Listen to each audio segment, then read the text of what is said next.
Do you want more success, more growth, more results? Then it's time for the Boundless Success Accelerator from the Modern Observer Group. This isn't your average coaching program. It's where top performers come to dominate. Weekly group sessions, on-demand coaching, a community that's got your back, and a power-packed library of tools to supercharge your business and career. No more excuses, no more waiting. Get in, level up, and start building the life you've been dreaming about. Visit us at modernobserver.com/boundlesssuccess to join today. Let's get you to the next level. We're here because the news is being distorted. We're here because people are being inundated with misinformation on social media. We're here because people are being judged guilty until proven innocent.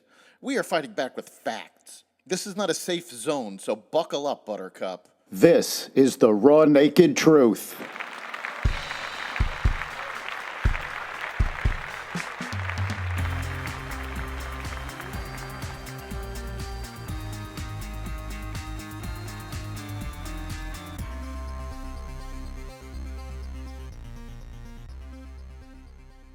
Trump and Putin to meet.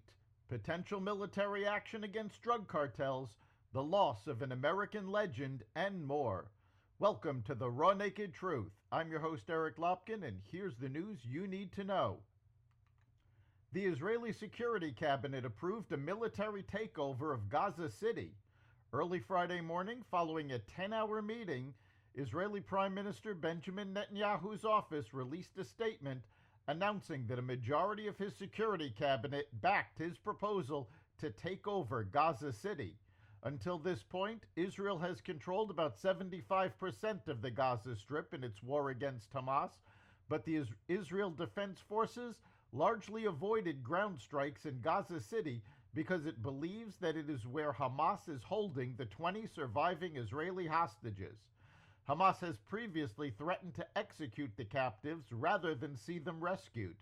Families of the hostages have protested against military expansion in Gaza. The statement from the PM's office said that most security cabinet ministers rejected an alternative plan put forward by the military because they believed it would neither achieve the defeat of Hamas nor the return of the hostages. President Trump and Vladimir Putin will meet in Alaska on Friday to talk about the Ukraine ceasefire. President Trump announced the meeting on Friday amid the approach of the deadline he had set for Russia's Vladimir Putin to end his country's invasion of Ukraine or face the imposition of steep secondary tariffs on its trading partners. The announcement came as Bloomberg reported that the U.S. and Russia were working to hammer out an agreement that would stop the war but would allow Russia to keep territory it seized in the invasion. However, Ukraine's President Zelensky appears to have already rejected the idea, saying in a video address early that morning, Ukrainians will not give their land to the occupier, according to the New York Times. A bipartisan coalition of 51 state attorneys general launched a multi-state effort to end illegal robocalls, which are automated telephone calls that deliver a pre-recorded message.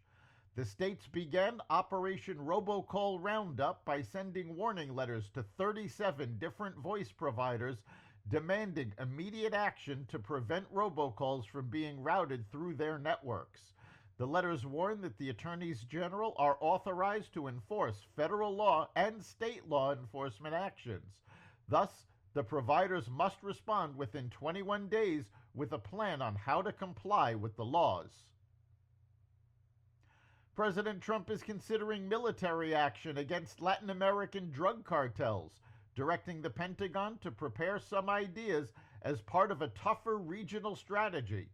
The move threatens to blow up a pending security agreement with Mexico, which was designed to enable the two nations to work jointly to monitor illegal activity at their shared border. On Friday, Mexico's president made it clear that U.S. soldiers would not be welcome on her country's soil. President Trump ordered the Commerce Department on Thursday to begin work on a new U.S. census that excludes illegal immigrants. He says it should reflect modern population data and incorporate insights from the 2024 election.